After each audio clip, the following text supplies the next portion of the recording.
പേർഗട്ടറി സോൾസിൻ്റെ പ്രത്യേകമായിട്ടുള്ള മധ്യസ്ഥൻ വിശുദ്ധ നിക്കോളാസ് ടൊലന്റീനോ. ഏറ്റവും വീക്കായിട്ടുള്ള ആത്മാക്കളെ രക്ഷിക്കുന്ന സ്നേഹിക്കുന്ന വിശുദ്ധനെന്ന് അറിയപ്പെടുന്നു.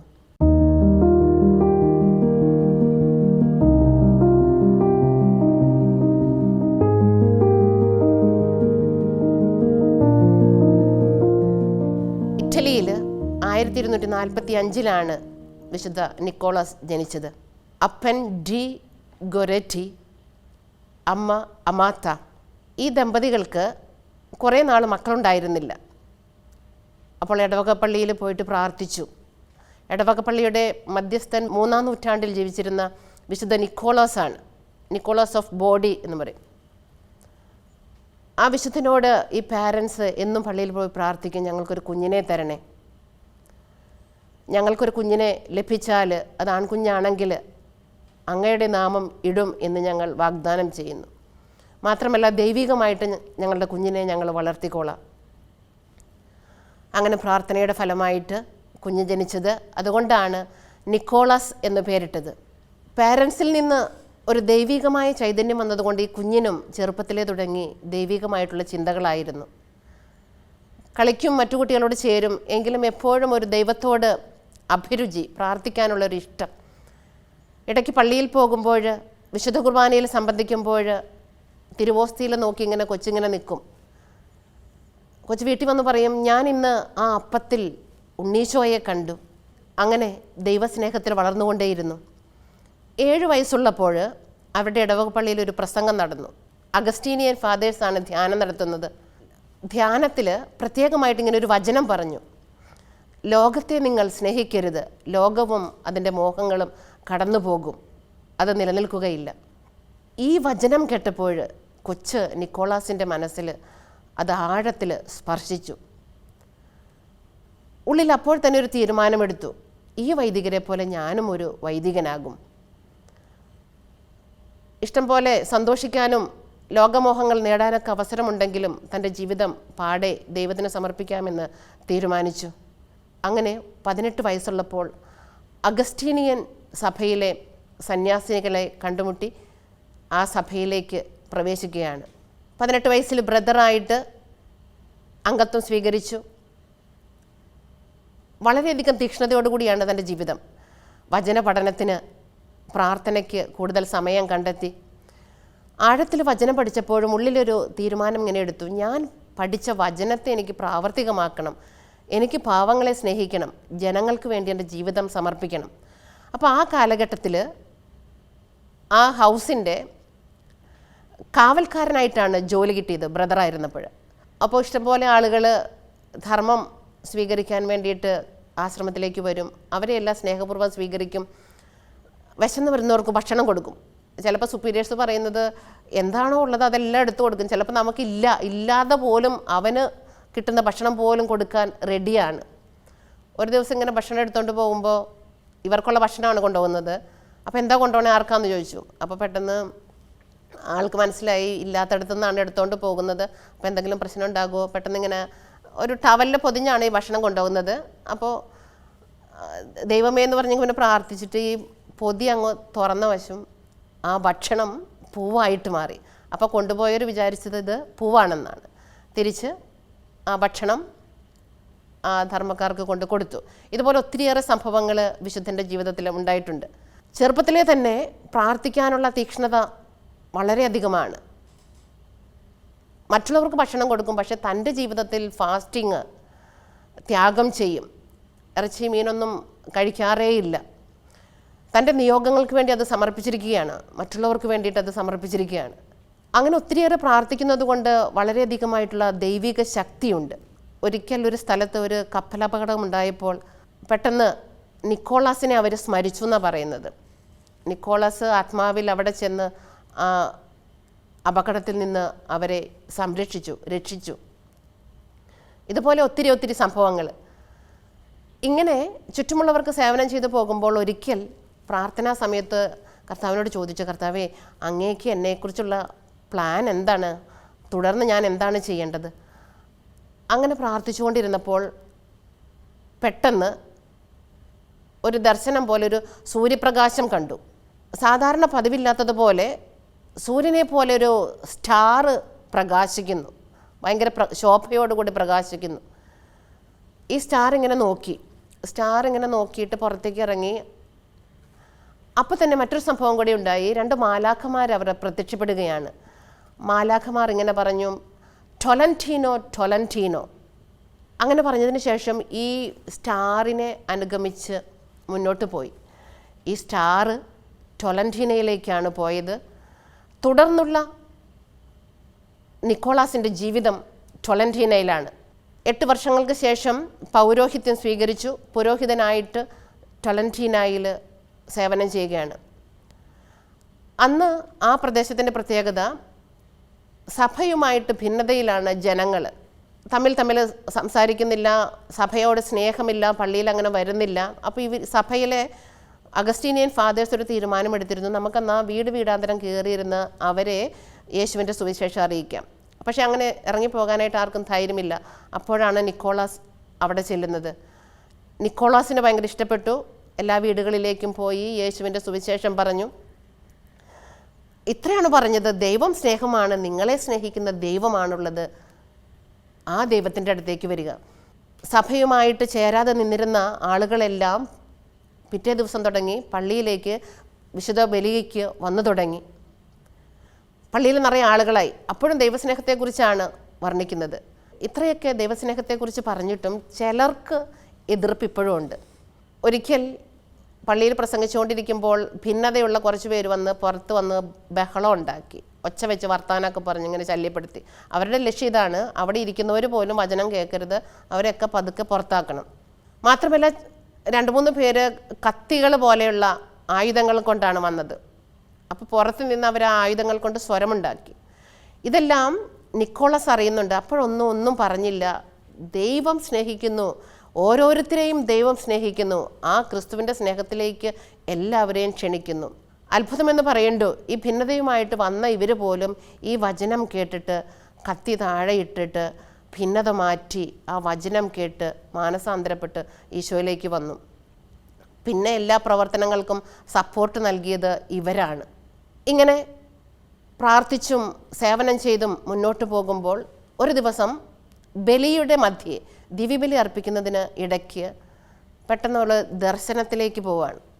നിക്കോളാസ് പെട്ടെന്ന് നോക്കിയപ്പോൾ ഒരാഴ്ച മുമ്പ് ഭവനത്തിൽ നിന്ന് മരിച്ചുപോയ പെലിഗ്രിൻ എന്ന് പറഞ്ഞ ഒരു സഹോദരൻ വിളിക്കുന്നത് കേൾക്കുന്നു. നിക്കോളാസ് നിക്കോളാസ് എന്നൊരു സ്വരം. 2 ആഴ്ച മുമ്പ് മരിച്ചുപോയ സഹോദരൻ്റെ സ്വരമാണല്ലോ ഇത്. പെട്ടെന്ന് ആത്മാവിൽ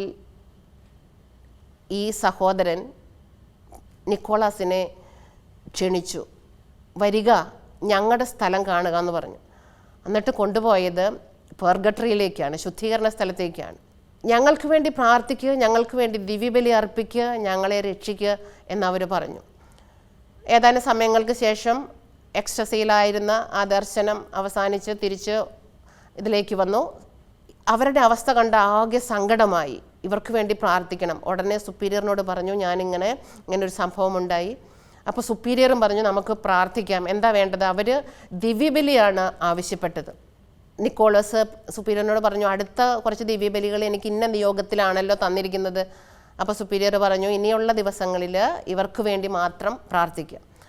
അങ്ങനെ തുടർന്ന് 7 ദിവസങ്ങളിലെ ദിവ്യബലിയിൽ നിക്കോളാസ് മരിച്ചവർക്ക്, പ്രത്യേകമായിട്ട് ഈ സഹോദരനെ ഓർത്തു, മരിച്ച സഹോദരങ്ങളെല്ലാം ഓർത്ത് ദിവ്യബലി അർപ്പിച്ചു. ഈ ദിവ്യബലിയുടെ സമയത്ത് തൻ്റെ തിരുവസ്ത്രത്തിൽ ആരോ പിടിച്ച് വലിക്കുന്നത് പോലെ ഫീൽ ചെയ്യും.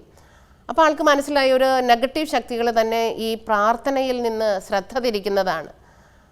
അപ്പോൾ അതിന് കീഴടങ്ങാതെ ആത്മാർത്ഥമായിട്ട് പ്രാർത്ഥിച്ച് ബലി അർപ്പിച്ച് മുന്നോട്ട് പോയി. 7 ദിവസം കഴിഞ്ഞപ്പോൾ വീണ്ടും ആ സഹോദരൻ പ്രത്യക്ഷപ്പെട്ടു, പറഞ്ഞു, നന്ദി. ദിവ്യബലിക്ക് തൊട്ട് മുമ്പാണ് ഇങ്ങനെ പ്രത്യക്ഷപ്പെട്ടത്.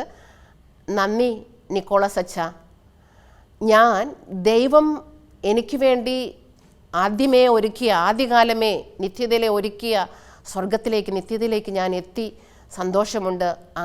അങ്ങയുടെ പ്രാർത്ഥനയാണ് എനിക്ക് ഈ സന്തോഷത്തിന് കാരണമായത്. അന്നു മുതൽ ഇതെല്ലാവരോടും പറഞ്ഞു. അന്നു മുതൽ ഈ പള്ളിയിൽ ദിവസവും പ്രാർത്ഥനകളായി, കുർബാനകളായി. ഇപ്പോഴും ആ പള്ളിയിൽ പ്രത്യേകത ബസിലിക്കയാണത്, നിക്കോളാസിൻ്റെ പള്ളി. ആ പള്ളിയിൽ ഇപ്പോഴും എല്ലാ ദിവസവും മരിച്ചവർക്ക് വേണ്ടിയിട്ട് ദിവ്യബലി അർപ്പിക്കുകയാണ്. ഒത്തിരി സാക്ഷ്യങ്ങളുണ്ട്, ഒത്തിരിയേറെ ആത്മാക്കൾ നിത്യസൗഭാഗ്യം സ്വീകരിച്ചു എന്നുള്ളത്. നവംബർ മാസത്തിലെല്ലാം പ്രത്യേകമായിട്ടുള്ള ആഘോഷമായ ദിവ്യബലികളുണ്ട്. ആ പള്ളിയുടെ പ്രത്യേകത ആഘോഷമായ ദിവ്യബലിയോടെയാണ് മരിച്ചവർക്ക് വേണ്ടിയിട്ട് പ്രാർത്ഥിക്കുക. അപ്പം തൻ്റെ ജീവിതം പ്രത്യേകമായിട്ട് നിക്കോളാസ് മരിച്ച ആത്മാക്കൾക്ക് വേണ്ടി പ്രാർത്ഥിക്കുവാനായിട്ട് സമർപ്പിച്ചു. ജീവിച്ചിരിക്കുന്ന പാവപ്പെട്ട ആത്മാക്കളെ സ്നേഹിച്ച് അവരെ രക്ഷിച്ചു.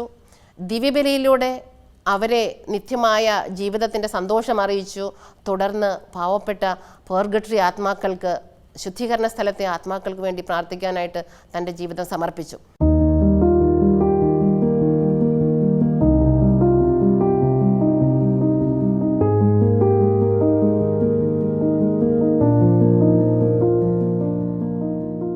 എന്നും ഒത്തിരിയേറെ ദൈവസന്നിധിയിലിരുന്ന് പ്രാർത്ഥിച്ച് ജനങ്ങൾക്ക് വേണ്ടി നന്മ ചെയ്യുന്ന നിക്കോളാസിൻ്റെ പ്രശസ്തി എല്ലായിടത്തും വർദ്ധിച്ചു. ഒരു ദിവസം ഒരു അമ്മ തൻ്റെ കുഞ്ഞിനെയും കയ്യിലെടുത്ത് നിക്കോളാസിൻ്റെ അടുത്ത് വന്നു. എൻ്റെ കുഞ്ഞിൻ്റെ ജീവൻ ഇപ്പോൾ പോകും, ഭക്ഷണം കഴിക്കുന്നില്ല, കണ്ടിട്ട് മരിക്കുമെന്നാണ് തോന്നുന്നത്, രക്ഷപ്പെടാൻ ഒരു വഴിയുമില്ല, എൻ്റെ മകനെ, എൻ്റെ കുഞ്ഞിനെ എങ്ങനെയെങ്കിലും രക്ഷിക്കണം. കുഞ്ഞിനെ നോക്കി, ഒരു സിങ്കിങ് സ്റ്റേജ് പോലെയാണ് കുഞ്ഞിന്. നിക്കോളാസിന് ദൈവസ്നേഹം ഉണർന്നു. ആളുകളോട് ഭയങ്കര സ്നേഹമാണ്. ഈ അമ്മയുടെ ദുഃഖം കണ്ടപ്പോൾ, ഈ കുഞ്ഞിൻ്റെ ഈ അവസ്ഥ കണ്ടപ്പോൾ നിക്കോളാസ് തൻ്റെ കണ്ണ് സ്വർഗത്തിലേക്ക് ഉയർത്തി, ദൈവമേ, അങ്ങയുടെ മഹത്വം പ്രകടമാക്കണമേ. വളരെ ശാന്തമായി, സന്തോഷത്തോടുകൂടെ, പ്രത്യാശയോടുകൂടെ, വിശ്വാസത്തോടുകൂടി കുഞ്ഞിൻ്റെ ശിരസിലിങ്ങനെ കൈവച്ചിട്ട് പറഞ്ഞു, നിൻ്റെ ദൈവം, മഹത്വമുള്ള ദൈവം നിന്നെ രക്ഷിക്കട്ടെ. ഇങ്ങനെ പറഞ്ഞ ആ നിമിഷം ഈ കുഞ്ഞ്, തളർന്നു കിടന്നിരുന്ന, സിങ്കിങ് സ്റ്റേജിൽ കിടന്നിരുന്ന ആ കുഞ്ഞ് പെട്ടെന്ന് ഉണർവോടുകൂടി ശ്വസിക്കാൻ തുടങ്ങി, എഴുന്നേറ്റ് ചിരിച്ചു, ജീവൻ പ്രാപിച്ചു. ഒത്തിരിയേറെ അത്ഭുതങ്ങൾ നിക്കോളാസിൻ്റെ ജീവിതത്തിലൂടെ നടക്കുന്നുണ്ട്. ബ്ലൈൻഡായിട്ടുള്ള ഒരു വ്യക്തി നിക്കോളാസിനെ സമീപിച്ചു.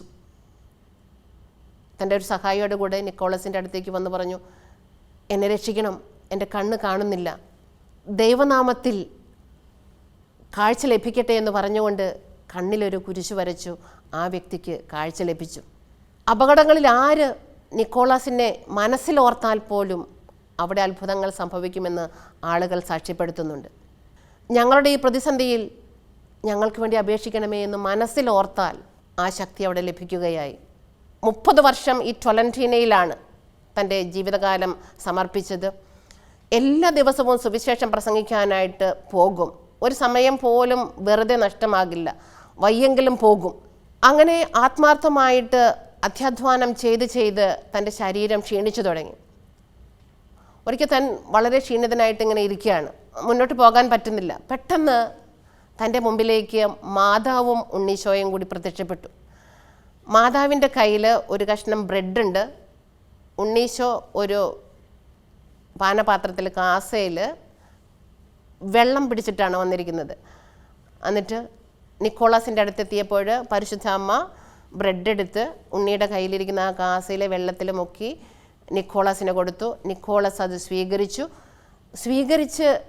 കഴിച്ചപ്പോൾ പെട്ടെന്ന് അത്ഭുതകരമായിട്ട് ശക്തി ലഭിച്ചു, ഊർജം ലഭിച്ചു. ഇതുവരെ ജീവിതകാലത്ത് ഉണ്ടായിരുന്നതിനേക്കാൾ ഇരട്ടി ശക്തിയും ഊർജവും അപ്പോൾ ലഭിച്ചു. അന്നു മുതൽ തനിക്ക് ഇതുപോലൊരു അനുഭവം ഉണ്ടായതുകൊണ്ട് നിക്കോളാസ് ഒരു കാര്യം ചെയ്തു. ആരൊക്കെ രോഗികളായിട്ട് വരുന്നോ, ആരൊക്കെ എന്തെങ്കിലും കാര്യം അന്വേഷിച്ച് വരുന്നോ, അവർക്കെല്ലാം ഇതുപോലെ ബ്രെഡ് എടുത്തിട്ട്, തൻ്റെ ആശ്രമത്തിൽ തന്നെ ബ്രെഡ് എടുത്തിട്ട് കുരിശു വരച്ച് ആശീർവദിച്ച് അത് അവർക്ക് കൊടുക്കാൻ തുടങ്ങി. രോഗികൾക്ക് അതുപോലെ ബ്രെഡ് കൊടുക്കുമ്പോൾ അവർ അത്ഭുതകരമായിട്ട് സുഖപ്പെട്ടു. ഇപ്പോഴും നിക്കോളാസിൻ്റെ ദേവാലയത്തിൽ നിക്കോളാസിൻ്റെ ബ്രെഡ് എന്നറിയപ്പെട്ട് നേർച്ച വസ്തുക്കൾ അവിടെ വിതരണം ചെയ്യുന്നുണ്ട്. വിശ്വാസത്തോടു കൂടി ഒരു അല്പം ബ്രെഡ് സ്വീകരിച്ചാൽ ഉടനെ അവരെന്താണോ ആഗ്രഹിക്കുന്നത്, അത്ഭുത സൗഖ്യങ്ങൾ, അത്ഭുതകരമായിട്ട് നിയോഗങ്ങളെല്ലാം സാധിക്കുകയാണ്. അത്യധ്വാനം ചെയ്ത് തൻ്റെ ജീവിതത്തിൻ്റെ സമാപ്തിയിലേക്ക് എത്താറായി എന്ന് തോന്നുകയാണ്. ഒരു ദിവസം മാതാവ് പ്രത്യക്ഷപ്പെട്ടു. തൻ്റെ മരണത്തിനും 10 ദിവസം മുമ്പാണ്. മാതാവ് പ്രത്യക്ഷപ്പെട്ടിട്ട് ഇങ്ങനെ പറഞ്ഞു, സെപ്റ്റംബർ 10 എൻ്റെ ജനന തിരുനാളിന് 3 ദിവസങ്ങൾക്ക് ശേഷം നീ എൻ്റെ സന്നിധിയിലേക്ക് വരണം, ഒരുങ്ങിക്കൊള്ളുക. 10 ദിവസം മുമ്പാണ് ഇങ്ങനെ ഒരു ദർശനം കിട്ടിയത്. അന്നു മുതൽ ശക്തമായിട്ട് ഒരുങ്ങാൻ തുടങ്ങി. സന്തോഷമാണ് നിത്യസൗഭാഗ്യത്തിലേക്ക് പോകാൻ വേണ്ടിയിട്ട്. ശക്തമായിട്ട് ഒരുങ്ങാൻ തുടങ്ങി. ക്ഷീണിതനായിട്ട് കിടന്നിട്ടാണ് ഒരുങ്ങുന്നത്. പക്ഷെ അങ്ങനെ ഒരുങ്ങുന്നതിൻ്റെ ഇടയിൽ ഭയങ്കര ഡിസ്ട്രാക്ഷൻസ് ഫീൽ ചെയ്യാണ്. തന്നെ ഒരു തിന്മയുടെ ശക്തി പിടിച്ചു വലിക്കുന്നത് പോലെ പ്രാർത്ഥിക്കാൻ പറ്റുന്നില്ല. അപ്പം മാതാവിനെ വിളിച്ച് പ്രാർത്ഥിച്ചിട്ട് പറഞ്ഞു, മാതാവേ, അങ്ങാണല്ലോ എന്നോട് പറഞ്ഞത് ഒരുങ്ങാൻ. ഞാൻ ഒരുങ്ങി പ്രാർത്ഥനകൾ ചൊല്ലിയിട്ടും എനിക്ക് പറ്റുന്നില്ല. എന്നെ എന്തോ ഒരു തിന്മയുടെ ശക്തി കീഴടക്കുന്നു, ആക്രമിക്കുന്നു. എനിക്ക് ശ്രദ്ധയോടുകൂടി പ്രാർത്ഥിക്കാൻ പറ്റുന്നില്ല. അപ്പം മാതാവ് അതിനൊരു ഉത്തരം തന്നില്ല. പിന്നെ അവിടെ മാതാവിനെ കണ്ടില്ല. എങ്കിലും നിക്കോളാസ് പ്രാർത്ഥന തുടർന്നു. പ്രാർത്ഥിച്ച് കുറച്ച് കഴിഞ്ഞപ്പോൾ ഒരു മാലാഖ പ്രത്യക്ഷപ്പെട്ടു. മാലാഖ പറഞ്ഞു, നിക്കോളാസ് ഭയപ്പെടേണ്ട, സ്വർഗം എന്നെ അയച്ചിരിക്കുന്നതാണ്. നിക്കോളാസിൻ്റെ എല്ലാ പ്രാർത്ഥനകളും സ്വർഗം സ്വീകരിച്ചിരിക്കുന്നു, ഭയപ്പെടേണ്ട എന്ന്. സന്തോഷമായി. ഈ ഒരു അനുഭവം ഉണ്ടായതിൽ പിന്നെ അവിടെ മരണക്കിടക്കയിൽ കിടക്കുമ്പോഴും സ്വർഗീയ പ്രകാശമായിരുന്നു നിക്കോളാസിൻ്റെ മുഖത്ത് ദർശിച്ചിരുന്നത്. അങ്ങനെ 1305 സെപ്റ്റംബർ 10 തൻ്റെ ആത്മാവിനെ നിത്യമായി ദൈവത്തിന് സമർപ്പിച്ചു. മരണശേഷം ഒത്തിരിയേറെ അത്ഭുതങ്ങൾ അവിടെ നടക്കുകയാണ്. 40 വർഷത്തോളം ആ ശരീരം അഴിഞ്ഞു പോയില്ല. അപ്പോൾ അവിടെ കുറേ അത്ഭുതങ്ങളും നടക്കുന്നു. 100-300ഓളം അത്ഭുതങ്ങൾ തന്നെ ആ ഇടയ്ക്കെല്ലാം നടന്നു. ഇങ്ങനെ അത്ഭുതങ്ങൾ നടക്കുന്നത് കണ്ടപ്പോൾ ആളുകൾ വിചാരിച്ചു, ഈ ശരീരം കൊണ്ടുപോയി ഞങ്ങളുടെ കസ്റ്റഡിയിൽ വെച്ചാൽ അത്ഭുതങ്ങൾ അവിടെ പ്രവർത്തിക്കും. അങ്ങനെ ഒരു ലക്ഷ്യത്തിൽ കുറച്ച് കള്ളന്മാർ വന്ന് ഈ ശരീരത്തിൽ നിന്ന് ഒരവയവം ഛേദിച്ചു കൊണ്ടുപോയി. അവരറിഞ്ഞില്ല, ഇവർ കാണാതെ കൊണ്ടുപോയി. കൈയാണ് ശരീരത്തിൽ നിന്ന് ഛേദിച്ചു കൊണ്ടുപോയത്. ആ കൈ ഛേദിച്ചപ്പോൾ ബ്ലഡ് വളരെയധികം ഒഴുകി. അപ്പോൾ ഉടനെ ഈ സംഭവം എല്ലാവരും അറിഞ്ഞു. ആ കൈ പെട്ടെന്ന് അവിടെ തന്നെ അവർ യോജിപ്പിച്ചു, കണ്ടറിഞ്ഞ് വേഗം അവരുടെ നിന്ന് മേടിച്ചു. അതിനുശേഷം ഈ കൈ ഇപ്പോഴും അഴിയാതെ ഇരിക്കുകയാണ്. ബാക്കി ഭാഗങ്ങൾ പതുക്കെ അഴിഞ്ഞു, പക്ഷെ കൈ ഇപ്പോഴും അങ്ങനെ തന്നെ ഇരിക്കുന്നുണ്ട്. ഒത്തിരിയേറെ അത്ഭുതങ്ങൾ തുടർന്ന് സംഭവിച്ചു. സ്പെയിനിനെ പ്ലേഗിൽ നിന്ന് രക്ഷിച്ച ഒരു സംഭവം എടുത്തു പറയുന്നുണ്ട്. സ്പെയിൻകാർ നിക്കോളാസിൻ്റെ രൂപവും ഒപ്പം തന്നെ വിശുദ്ധ കുരിശും പിടിച്ചുകൊണ്ട് ആ പ്രദേശം മുഴുവൻ മുന്നോട്ട് പോവുകയാണ്. പ്ലേഗ് ബാധിച്ച് ആളുകൾ മരിക്കാറായിട്ട് ആശുപത്രിയിലുണ്ട്. ആശുപത്രിയുടെ സമീപത്ത് ഈ പ്രൊസഷൻ എത്തിയപ്പോൾ പെട്ടെന്ന് ഈ ക്രൂശിത രൂപത്തിൽ നിന്ന് ഈശോ ജീവൻ പ്രാപിച്ച് ആ സ്റ്റാച്യുവിനെ, നിക്കോളാസിൻ്റെ സ്റ്റാച്യുവിനെ ആലിംഗനം ചെയ്തു എന്നാണ് ചരിത്രത്തിൽ പറയുന്നത്. ആ സംഭവം ഉണ്ടായ ആ നിമിഷം ആ പ്ലേഗിൽ നിന്ന് ആ ജനങ്ങളെല്ലാം രക്ഷപ്പെട്ടു. എല്ലാവരും സൗഖ്യം പ്രാപിച്ചു. അതോടുകൂടി നിക്കോളാസിൻ്റെ പ്രശസ്തി വർദ്ധിച്ചു വന്നു. ഇതുപോലെ തന്നെ മറ്റൊരു അത്ഭുതവും പറയുന്നത്, വെനീസിൽ പാലസ് കത്തി. അപ്പോൾ ഉടനെ അവിടെയുള്ള ആളുകൾ ആകാശത്ത് നിക്കോളാസിൻ്റെ ഒരു രൂപം ഇങ്ങനെ പ്രത്യക്ഷപ്പെടുന്നത് കണ്ടു. അപ്പോൾ പെട്ടെന്ന് ആളുകൾക്ക് തോന്നി, നമുക്കെന്താണ് ചെയ്യേണ്ടത്? നിക്കോളാസിനെയാണല്ലോ കാണുന്നത്. അപ്പോൾ അവിടെയുള്ള ചിലർ ബ്രെഡ് എടുത്തിട്ട് ഈ തീയിലേക്ക് എറിഞ്ഞു. കാരണം അവർക്കറിയാം നിക്കോളാസും ബ്രെഡും തമ്മിലൊരു ബന്ധമുണ്ട് എന്നുള്ളത്. അപ്പോൾ അത്ഭുതകരമായിട്ട് ഈ ബ്രെഡ് എറിഞ്ഞപ്പോൾ ആ ആളിക്കത്തിക്കൊണ്ടിരുന്ന തീ നിശ്ചലമായി. അങ്ങനെ ഒത്തിരി അത്ഭുതങ്ങൾ നടന്നു. 1446 യൂജിൻ 4-ാമൻ പാപ്പ നിക്കോളാസിനെ വിശുദ്ധനായിട്ട് പ്രഖ്യാപിച്ചു. നിക്കോളാസിൻ്റെ പള്ളി ബസിലിക്കയായിട്ട് ഉയർത്തപ്പെട്ടു. 1886 ലൂയി 13-ാമൻ പാപ്പ ഈ ബസിലിക്കയെ, ഇത് എന്നും ദിവ്യബലി നടത്തുന്ന, ആത്മാക്കൾക്ക് വേണ്ടി ദിവ്യബലി നടത്തുന്ന ഈ ബസിലിക്കയെ ആത്മാക്കളുടെ ബസിലിക്കയായിട്ട് ഉയർത്തി. അന്ന് തന്നെയാണ് ആത്മാക്കളുടെ മധ്യസ്ഥനായിട്ട് നിക്കോളാസിനെ പ്രഖ്യാപിച്ചതും. ഒത്തിരിയേറെ അത്ഭുതങ്ങൾ ഇന്നും നിക്കോളാസിലൂടെ നടക്കുന്നു. നവംബർ മാസത്തിലെല്ലാം പ്രത്യേകമായിട്ട് നിക്കോളാസിനെ ഓർത്ത് പ്രാർത്ഥനകൾ അവിടെ. ഒത്തിരിയേറെ ആത്മാക്കൾ നിക്കോളാസിൻ്റെ മധ്യസ്ഥം വഴിയായിട്ട് സ്വർഗത്തിലേക്ക് നിത്യജീവിതത്തിനായിട്ട് പോവുകയാണ്. പ്രിയപ്പെട്ടവരെ, ആത്മാക്കൾക്കൊരു മധ്യസ്ഥനായിട്ട് നിക്കോളാസിനെ തന്നതിൽ നമുക്ക് ദൈവത്തിന് നന്ദി പറയാം. നമുക്കും കടമയുണ്ട് ദൈവസന്നിധിയിലേക്ക് വിളിക്കപ്പെട്ട നമ്മുടെ പ്രിയപ്പെട്ടവർക്ക് വേണ്ടി പ്രാർത്ഥിക്കുവാനായിട്ട്. നമ്മുടെ ജീവിതം അനുനിമിഷം മുന്നോട്ട് പോകുമ്പോൾ നമുക്ക് ഓർക്കാം, നമുക്കും നിത്യമായ ഒരു ജീവിതത്തിന് യോഗ്യമായ തക്ക വിധത്തിൽ വേണം ഇവിടെ ജീവിക്കാൻ. അനുദിന ദിവ്യബലിയിൽ വളരെ സ്നേഹത്തോടുകൂടെ സംബന്ധിച്ചുകൊണ്ട് എല്ലാ ആത്മാക്കൾക്കും വേണ്ടി പ്രാർത്ഥിക്കാം. ആത്മാക്കളെ രക്ഷപ്പെടുവാനുള്ള ഏറ്റവും വലിയ പ്രാർത്ഥന, ഏറ്റവും നല്ല പ്രാർത്ഥന ഈശോയുടെ ദിവ്യബലിയാണ്. അതുകൊണ്ട് നമുക്കെല്ലാവർക്കും ദിവ്യബലിയിൽ സംബന്ധിച്ച് നമ്മുടെ പ്രിയപ്പെട്ടവർക്ക് വേണ്ടി പ്രാർത്ഥിക്കാം. വിശുദ്ധ നിക്കോളാസിൻ്റെ മധ്യസ്ഥം എല്ലാ കാര്യത്തിലും നമ്മെ സഹായിക്കും. നമ്മുടെ അനുദിന ജീവിതത്തിലെ എല്ലാ കാര്യങ്ങളിലും, എല്ലാ ആവശ്യങ്ങളിലും ദൈവത്തിൻ്റെ സ്നേഹം പകർന്നു തന്നുകൊണ്ട് നമ്മെ സഹായിക്കുന്ന നിക്കോളാസ് നമ്മെയും എല്ലാ ആത്മാക്കളെയും സഹായിക്കട്ടെ.